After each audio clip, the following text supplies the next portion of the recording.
+1 class हमने अभी gas laws पढ़े हैं। ठीक है, अब मैंने 3 लॉज हमने पढ़े, चार्ल्स, बॉयल्स और एवोगेड्रो। ठीक है, इन तीनों लॉज को जब हम कंबाइन करेंगे हमारे पास एक नई इक्वेशन आती है, that is known as ideal gas equation. ठीक है, तो देखते हैं किस तरह से ये इक्वेशन हमारे पास जनरेट हो सकती है। ठीक है, तो हमारे पास बॉयल्स लॉ के अकॉर्डिंग क्या है, volume is inversely related to pressure. ठीक है, V proportional to 1/p। Charles law के अकॉर्डिंग क्या, वॉल्यूम का टेम्परेचर के साथ रिलेशन है, और एवोगैड्रोस लॉ जो है वॉल्यूम का नंबर ऑफ मोल्स के साथ रिलेशन आ रहा है। ठीक है, तो तीनों लॉज में वॉल्यूम का रिलेशन आ रहा है, जिसमें कि टेम्परेचर और नंबर ऑफ मोल्स का आ रहा है डायरेक्टली। ठीक है, और प्रेशर का आ रहा है इन्वर्सली। तो मैंने जब इन तीनों लॉज को कंबाइन किया, मेरे पास एक रिलेशन बन गया। क्या इक्वेशन बनी, volume is proportional to n T upon V, और पी अगर मैं यहाँ ले जाऊँ लेफ्ट हैंड साइड तो P V proportional to n into T हो गया। ठीक है, अगर मैं प्रोपोर्शनलिटी साइन को रिमूव करती हूँ तो मेरे पास एक कांस्टेंट आता है, and that constant I have used is R. तो मेरे पास क्या बनी equation, P V is equal to n R T, और ये आर जो है it is a gas constant, ये गैस कांस्टेंट है। ठीक है, और ये इक्वेशन जो है ये बहुत इंपॉर्टेंट है, ये आपका +2 में भी आएगी। ठीक है, this is known as ideal gas equation. ठीक है, अब देखो इसी इक्वेशन से ना मैं एक नया जो है फॉर्मूला वो क्रिएट करने जा रही हूँ। कैसे क्रिएट करेंगे, देखो यहाँ पे क्या है, P V is equal to n R T. अब मैं आपको पता है आर इज़ ए कांस्टेंट, वो चेंज नहीं होगा, वो गैस कांस्टेंट है। और देखो देखा जाए ना, अगर आपने किसी भी एक्सपेरिमेंट को करना स्टार्ट किया तो नंबर ऑफ मोल्स भी क्या रहेंगे, उसमें कांस्टेंट रहेंगे, यानी कि एन भी यहाँ पे कांस्टेंट है। तो मैंने टी को नीचे लिया है, P V upon T is equal to n into R हो गया, और एन इंटू आर क्या है, कांस्टेंट। तो similarly P V upon T is equal to क्या आ गया मेरे पास, कांस्टेंट। तो कांस्टेंट जिसमें कि आर भी कांस्टेंट है और एन भी कांस्टेंट है। ठीक है, अगर हम ये एक्सपेरिमेंट दो अलग कंडीशंस पे कर रहे हैं, यानी कि हम क्या कर रहे हैं experiment, if we are increasing the temperature, तो टेम्परेचर चेंज होने से प्रेशर भी चेंज होगा और वॉल्यूम भी चेंज होगा। ठीक है, तो हमारे पास दो कंडीशंस हैं। व्हेन टेम्परेचर, इनिशियल टेम्परेचर मान लेते हैं मेरे पास T1 था, तो उस टेम्परेचर कंडीशन में मेरे पास प्रेशर कितना हो जाएगा, P1, और volume becomes equal to V1।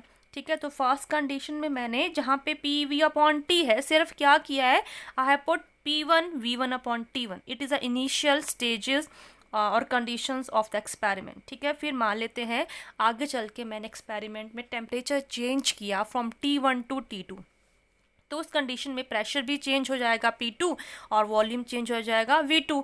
तो इस फॉर्मूले में मेरे पास आ जाएगा P2 into V2 upon T2 is equal to constant. Both the parameters are equal to constant, तो ये आपस में भी क्या हो जाएंगे, इक्वल हो जाएंगे। तो मेरे पास क्या आया, P1 V1 upon T1 is equal to P2 V2 upon T2, और ये भी एक बहुत ही इंपॉर्टेंट फार्मूला है, और इसके बेस पे भी आपको न्यूमेरिकल्स आते हैं। नेक्स्ट मेरे पास है डाल्टन्स। डाल्टन ने एक लॉ दिया था, उस लॉ का नाम है Dalton's law of partial pressure.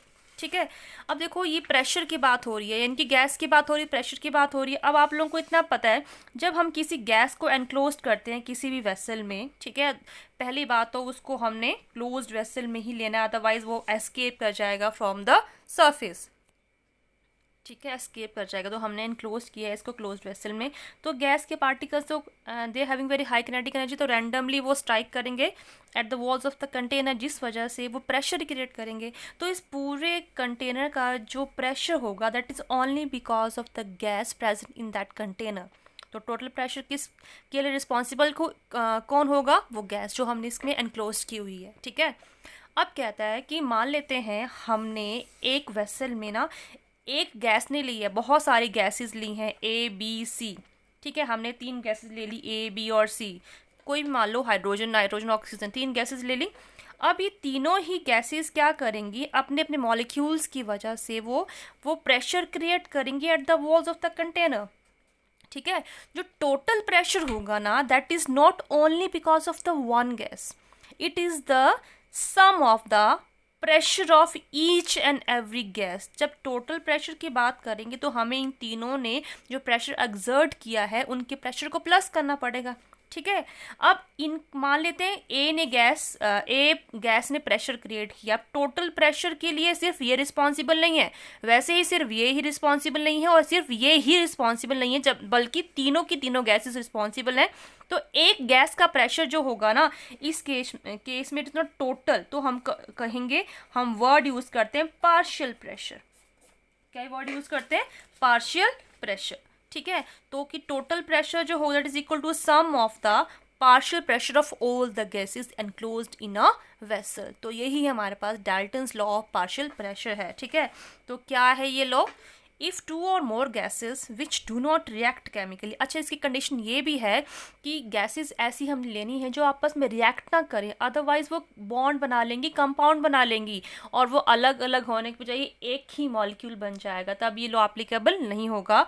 ठीक है, तो if two or more gases which do not react chemically are enclosed in a vessel, ठीक है, अगर हमने उसको एनक्लोज कर लिया है वेसल में, then the total pressure of the gaseous mixture is equal to the sum of the partial pressure that each gas will exert when enclosed separately in the same vessel at constant temperature।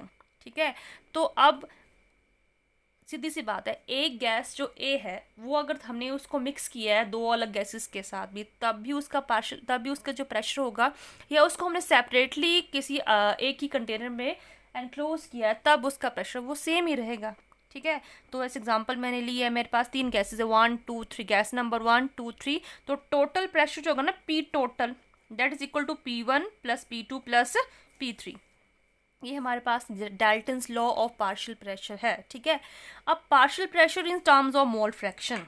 ठीक है, mole fraction की form में भी हम partial pressure को निकाल सकते हैं। वी कैन रिलेट, और we can relate partial pressure with number of moles या मोल फ्रैक्शन। ठीक है, तो मान लेते हैं हमारे पास कोई कंटेनर है।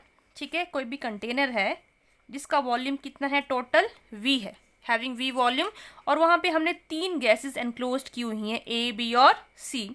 डेफिनेटली हमने गैसेस डाली हैं, तो हमने गैसेस का अमाउंट ऐड किया, नंबर ऑफ मोल्स ऐड किए हैं। मान लेते हैं Na जो है number of moles of A है, Nb जो है, और Nc जो है number of moles of B और C है। हमारे पास 3 गैसेस हैं और तीनों गैसेस के अपने अपने नंबर ऑफ मोल्स होंगे जिसको मैं रिप्रेजेंट किया है Na, Nb और Nc के साथ। ठीक है, और तीनों गैसेस इस कंटेनर पे क्या क्रिएट करेंगी, अपना अपना पार्शियल प्रेशर।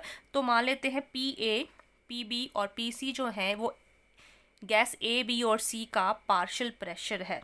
ठीक है, तो हमारे पास आइडियल गैस इक्वेशन की हेल्प से हम ये फॉर्मूला जो है वो डिराइव करेंगे। हमारे पास इक्वेशन क्या होती है, PV is equal to nRT। यहाँ से प्रेशर की फॉर्म में निकाल रहे हैं ना, प्रेशर की फॉर्म में, तो P किसके इक्वल हो जाएगा, N/V इंटू RT। ये तो हम यूज़ करेंगे जब हमारे पास एक ही गैस हो, टोटल प्रेशर।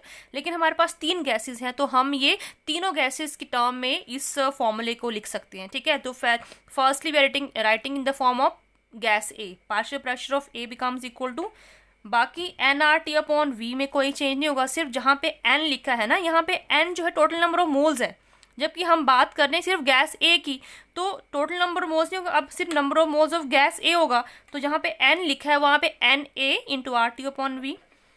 वैसे in terms of gas B क्या हो जाएगा, PB is equal to NB into RT/V। Similarly for gas C it becomes equal to PC is equal to NC into RT/V। हमने क्या किया है, कुछ नहीं किया है, सिर्फ आइडियल गैस इक्वेशन को प्रेशर की फॉर्म में लिखा है और 3 अलग अलग गैसेस की टर्म में इसको हमने लिखा हुआ है। ठीक है, अब टोटल प्रेशर कितना होगा, अभी हम डाल्टन्स लॉ ने बताया, that is equal to partial pressure of all the gases Pa plus Pb plus Pc। अब हमने पीछे अभी Pa, Pb और Pc की वैल्यूज यहाँ से निकालनी है। Pa की वैल्यू ये है, Pb की वैल्यू ये है और Pc की वैल्यू ये है। अब आपने सिर्फ क्या किया, उनकी वैल्यूज पुट कर दी। ठीक है, और यहाँ से ध्यान से देखें अगर हम, तो यहाँ पे सभी में RT/V कॉमन आ रहा है, तो RT/V कॉमन ले लो, bracket with in the bracket हमारे पास आएगा Na plus NB plus NC, जो ये है number of moles of A, number of moles of B plus number of moles of C, और इस पैरामीटर को हम number of moles of A, number of moles of B plus number of moles B that is equal to N, where what is N? It's the total number of moles. ठीक है, तो जहाँ पर ये है इसकी जगह मैंने क्या लिख दिया, स्मॉल n लिख दिया। तो मेरे पास पी टोटल किसके इक्वल आ गया, R T into n upon V, ये मेरे पास आया पी टोटल। अब हम मोल पार्शियल प्रेशर जो है इन टर्म्स ऑफ मोल फ्रैक्शन निकालने जा रहे हैं, ठीक है।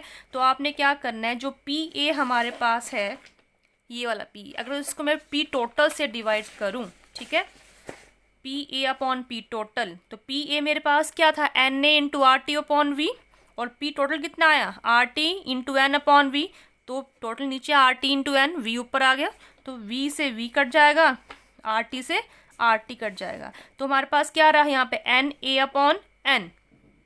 What is n A, it is a number of moles of A. What is n, it is total number of moles. आप लोगों ने पढ़ा है +1 मीन्स +1 फर्स्ट चैप्टर में, some basic concepts of chemistry. तो किसी पर्टिकुलर के number of moles upon total number of moles, that is not mole fraction. तो एन ए अपॉन एन किसके इक्वल हो गया, X A. X A what is X A, it is mole fraction of gas A. तो हमारे पास यहाँ पे जो पी ए है, P A upon P total किसके इक्वल आ गया, एक्स ए के इक्वल आ गया, और पी ए किसके इक्वल आ जाएगा, पी टोटल वहाँ पे ले जाओ तो X A into P total. Similarly P B किसके इक्वल आ जाएगा, सेम वे में करेंगे पी बी के लिए भी, तो x B into P total, और पी सी किसके इक्वल आ जाएगा, x C into P total. तो ये हमारे पास एक और फॉर्मूला है जिससे अगर आपको पार्शियल प्रेशर निकालना है इन टर्म्स ऑफ मोल फ्रैक्शन, तो आपको इन 3 पैरामीटर्स में से 2 पैरामीटर्स गिवन होंगे, तो आप 3rd पैरामीटर अपने आप से निकाल सकते हैं। क्लियर।